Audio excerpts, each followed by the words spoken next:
চতুর্থ শ্রেণীর ছেলেমেয়েরা তোমরা দেখো বাটারফ্লাই এই তোমাদের ইংরেজি টেক্সট বুক, সেই টেক্সট বুকের লেসন 4 দ্য হিরো, এটা আমরা অর্ধেকটা করিয়েছিলাম। Activity 4 match column A with column B to make meaningful sentences, এতদূর পর্যন্ত আমাদের হয়েছিল।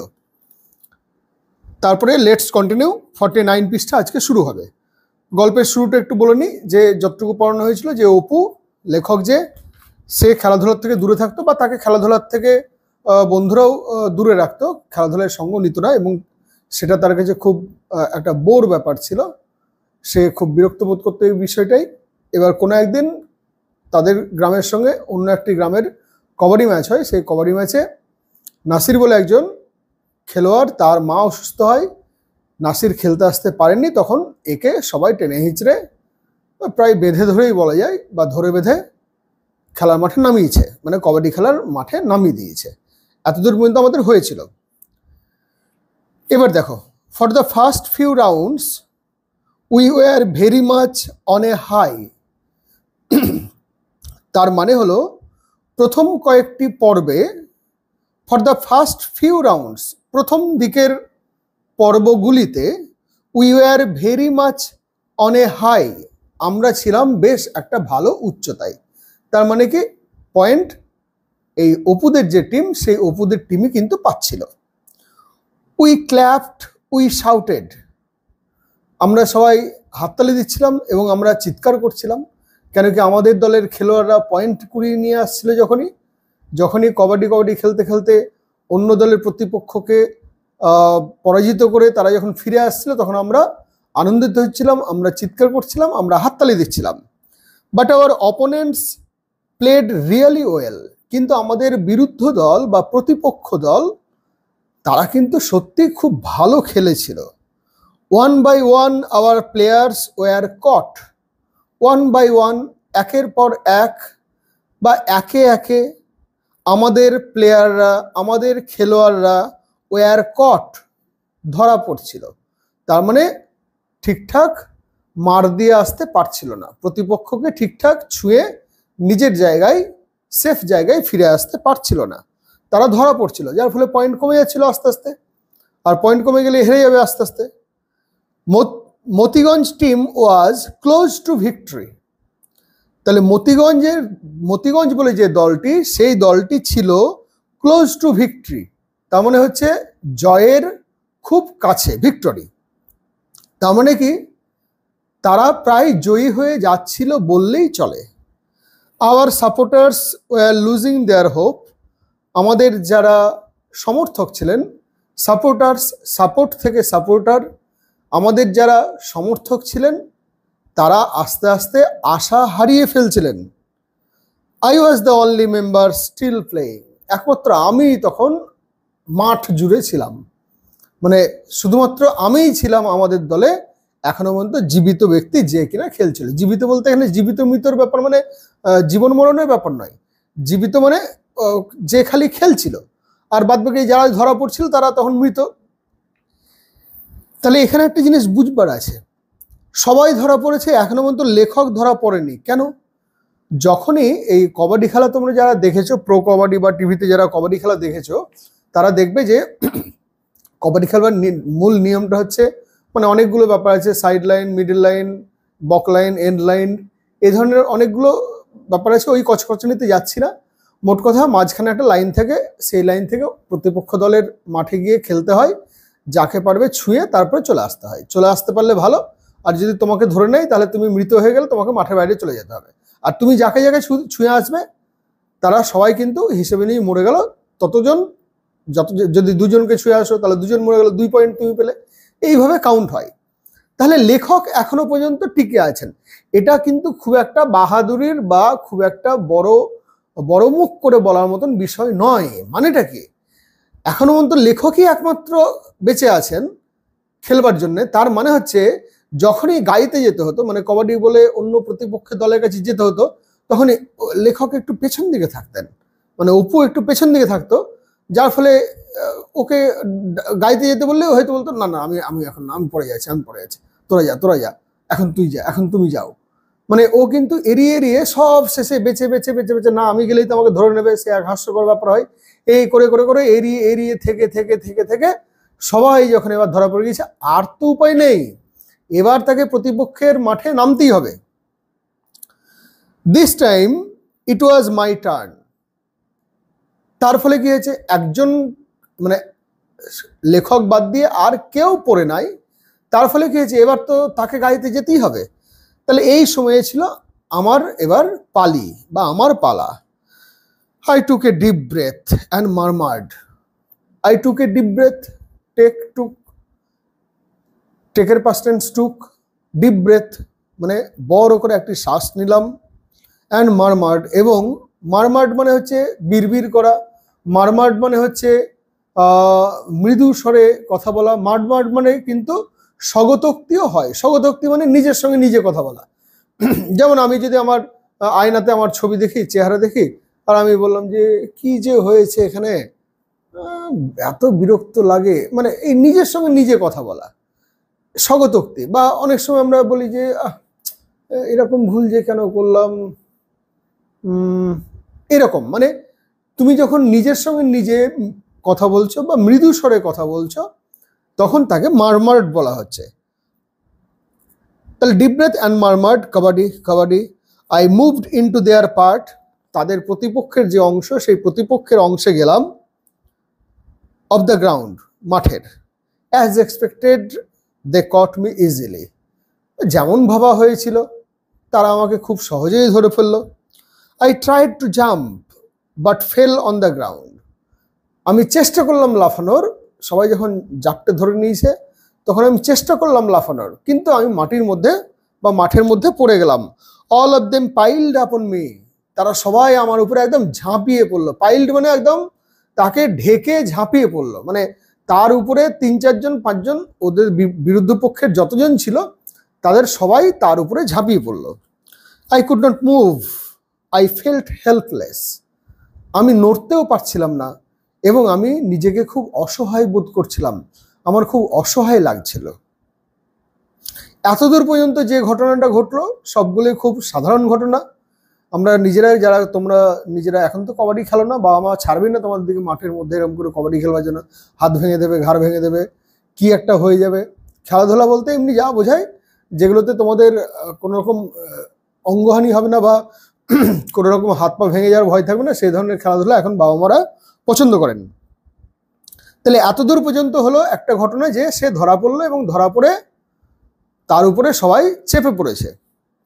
At that moment I felt a severe bite on my right leg, ঠিক এই সময়ে আমি আমার ডান পায়ে তীব্র একটা ব্যথা অনুভব করলাম। I had never experienced such a painful bite before, আমি এরকম তীব্র কামড়ের ব্যথা এর আগে কোনোদিন পাইনি। I had never experienced, আমি কখনো এরকম তীব্র ব্যথার সম্মুখীন হইনি। এক্সপিরিয়েন্স মানে সম্মুখীন হওয়া, বা আমার এরকম অভিজ্ঞতা আগে কখনো পূর্বে কখনো হয়নি। such a painful bite before, এর আগে। ইট মাস্ট বি অ্যান অ্যান্ট, দেখো এই জায়গাটা একটু বুঝবার আছে। লেখক ধরেই নিলেন, অপু ধরেই নিল যে আমার ডান পায়ে এই মুহূর্তে যে তীব্র ব্যথাটা হচ্ছে, সেই তীব্র ব্যথাটা হচ্ছে কোনো একটা পিঁপড়ে আমার কামড়ে দিয়েছে। কিন্তু তোমরা একটু ভেবে চিনতে বলো তো, একটা পিঁপড়ের কামড় কখনো 14 থেকে 16 বছরের একটা ছেলেকে এতটা কাবু করে দিতে পারে যে তার ভিত্তিতেই সে একটা বিপুল পরিমাণ জাম্প দেবে? বা সে তো দেখতেই পায়নি যে ওই ভিড় ভাট্টা, তার মধ্যে সবাই ঘাড়ের উপর লাফিয়ে পড়েছে, তার হাত পা বেঁকে আছে, ঘাড় বেঁকে আছে, তার মধ্যে পিঁপড়ে কামড়ালো না কিসে কামড়ালো সেটা তো তার বুঝবারই কথা নয়। I thought it must be an ant, I thought, আমি ভাবলাম এটা নিশ্চয়ই একটা পিঁপড়ে। To save myself from more bites, আরও বেশ কিছু কামড়ের হাত থেকে বাঁচবার জন্যে আই গেভ এ জার্ক, আমি একটা বিশাল ঝাঁকুনি দিলাম। জার্ক মানে এখানে ঝাঁকুনি। Oops, my opponents did not expect such a jerk from an almost defeated player.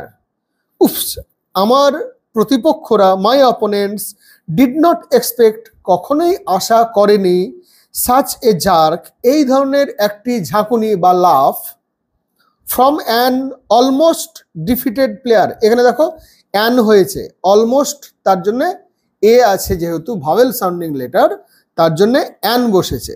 An almost defeated player, almost defeated player মানে কি, প্রায় হেরে যেতে বসা একজন খেলোয়াড়, বা প্রায় হেরে গিয়েছে বা হারের মুখে দাঁড়িয়ে আছে এরকম একজন প্লেয়ারের কাছ থেকে এরকম হঠাৎ করে একটা লাফ বা ঝাঁকুনি প্রতিপক্ষ কখনোই প্রত্যাশা করেনি।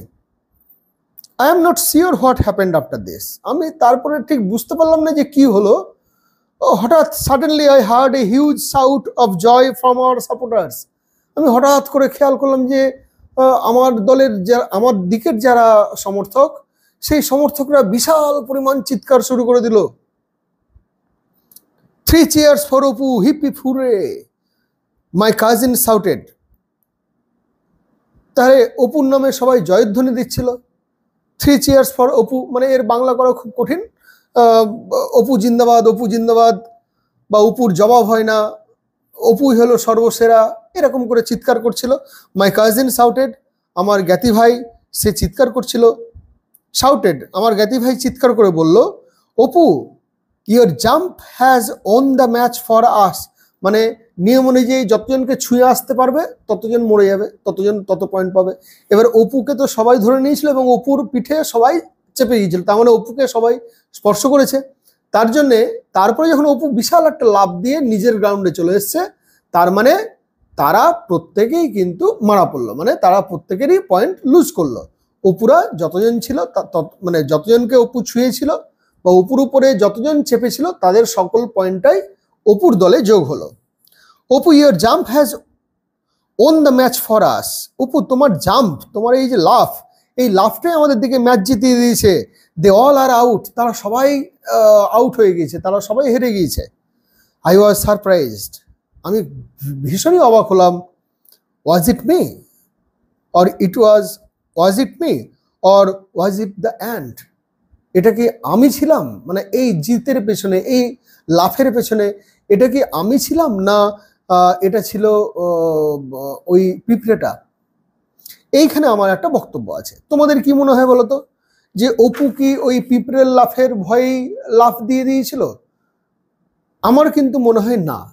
আমি নিশ্চিতভাবে তোমাদের বলতে পারি, অপু সাইকোলজিক্যালি, মনস্তাত্ত্বিক দিক থেকে সে অত্যন্ত চাপে থাকতো, সে শারীরিক দিক দিয়ে দুর্বল, অথবা সে খেলাধুলা ভালো পারতো না, তার জন্যে তাকে খেলাধুলাতে বন্ধুরা নিতেও না। আমরা ছোটতে যখন ছোট ছিলাম তখন কখনো কখনো দাদাদের ব্যাচে যদি খেলতে যেতাম, তাহলে আমাদের দিকে দাদারা কি সব চোখ টিপে বলে দিত, এই শোন ও হচ্ছে দুধ ভাত, ওকে কিন্তু বেশি ঘাঁটাস না। তা আমরা এটাতে কিন্তু নিজেরা একটা কেমন একটা ফিল করতাম, মানে ঠিক ঠিক লাগতো না বিষয়টা, মনে হতো যে আমাদের দিকে একটা সুবিধা দেওয়া হচ্ছে, আমাদের দিকে কেউ ধরছেও না, তাড়ছেও না, মারছেও না, কেমন একটা দুধ ভাত, মানে এরা বাড়তি, এদের দিকে কিন্তু খেলার মধ্যে ধরিস না। তো অপুকেও কিন্তু এরকম একটা হেয় চোখে দেখা হতো। এবার যখন নাসিরের মা অসুস্থ বলে নাসির খেলায় আসতে পারলো না, তখন অপুকে সঙ্গ দিতে হলো। তাতেও কি হচ্ছিল, অপু গোটা বিষয়টাকে এড়িয়ে যেতে চাইছিল, মুখোমুখি কনফ্রন্টেশন, যে সংঘর্ষ, অন্যদের সঙ্গে যে অন্য দলের প্রতিপক্ষ দলের সঙ্গে যে সংঘর্ষ, সেই সংঘর্ষটাকে সে এড়িয়ে যেতে চাইছিল, কিন্তু সেটাও শেষ রক্ষা হলো না। কেন কি, তার দলের সবাই একে একে ধরা পড়ে গিয়েছে। ফাইনালি তাকে অন্য দলের মাঠে নামতেই হলো, নামলো যথারীতি, অন্যরা কিন্তু ধরে নিয়েছে। কেন কি, ওই রকম রোগা পাগলা, মানে এখানে ছবির মধ্যেও যেরকম দেওয়া আছে তাতে ওরকম একটা রোগা পাগলা চেহারার, দুর্বল চেহারা, দুবলা চেহারার ছেলে, তাকে কবাডিতে ঠ্যাং ধরে নেওয়া এমন কিছু একটা ব্যাপার নয়, সবাই মিলে ধরে নিয়েছে, ধরে নিয়ে তার উপরে ঝাঁপিয়ে পড়েছে সবাই। কিন্তু এইখানে অপুর যে দুর্বল কিনা, তার সবসময় মনের মধ্যে একটা প্রেশার থাকে এবং একটা ইচ্ছা থাকে, অভিলাষ থাকে যে আমি কিছু একটা করে দেখাবো, আমাকে কিছু একটা করে দেখাতে হবে, আমাকে যে সবাই এরকম করে হেয় করে, আমাকে যে অবজ্ঞা করে এরকম করে, এটার আমাকে একটা মুক্তর জবাব দিতে হবে, মানে একটা যোগ্য জবাব দিতে হবে।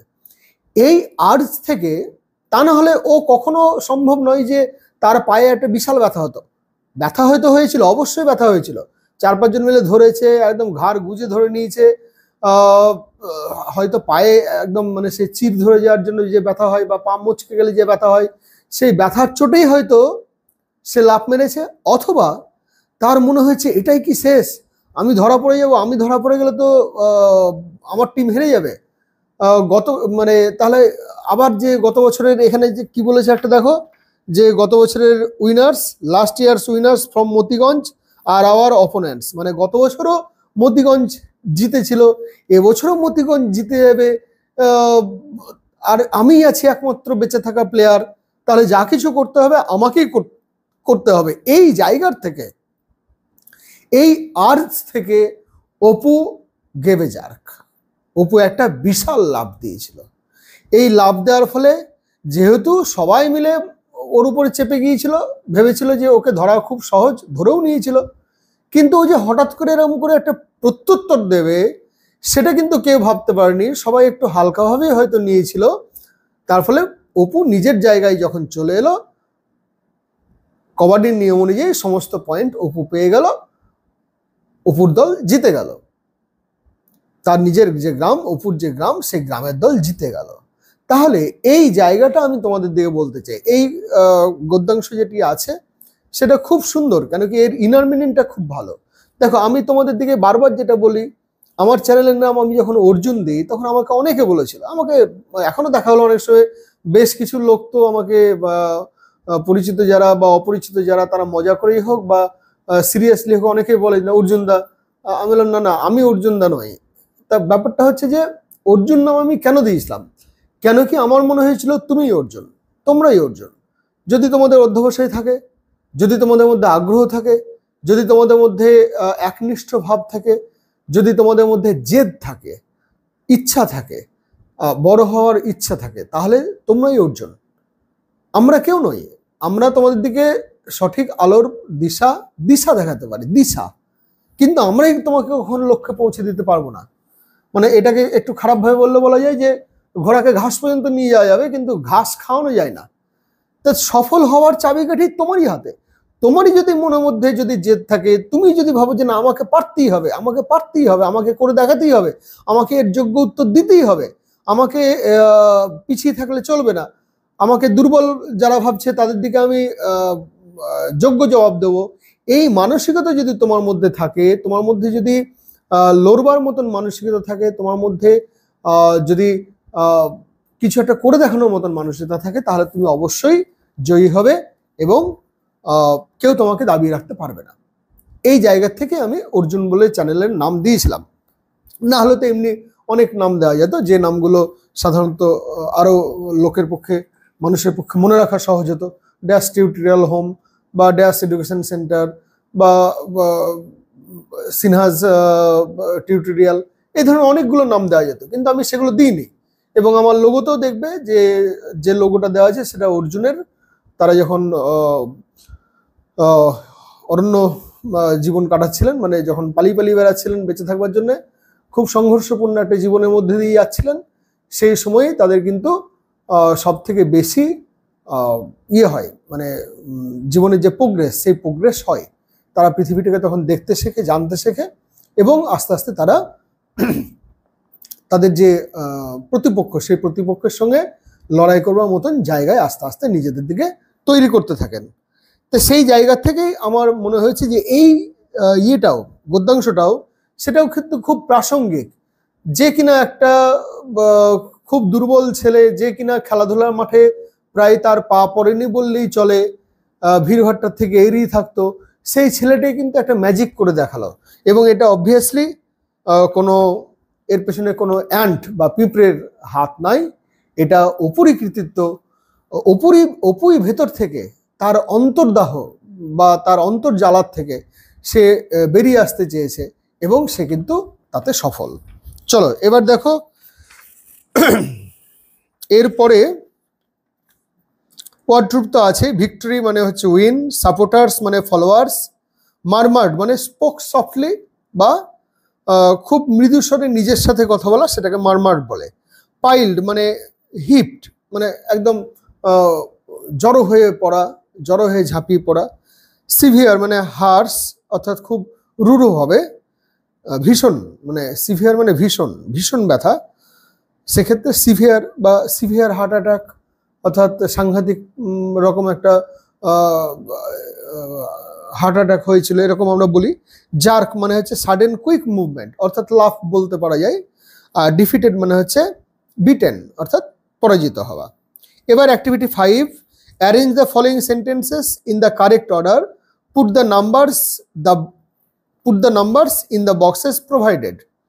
প্রথমে দেওয়া আছে আই গেভ এ জার্ক, দুয়েরটাই দেওয়া আছে দে কট মি ইজিলি, তিনেরটাই দেওয়া আছে I experienced a painful bite, চারেরটাই দেওয়া আছে I moved into their part of the ground, আর পাঁচেরটাই দেওয়া আছে আই ফেল্ট হেল্পলেস।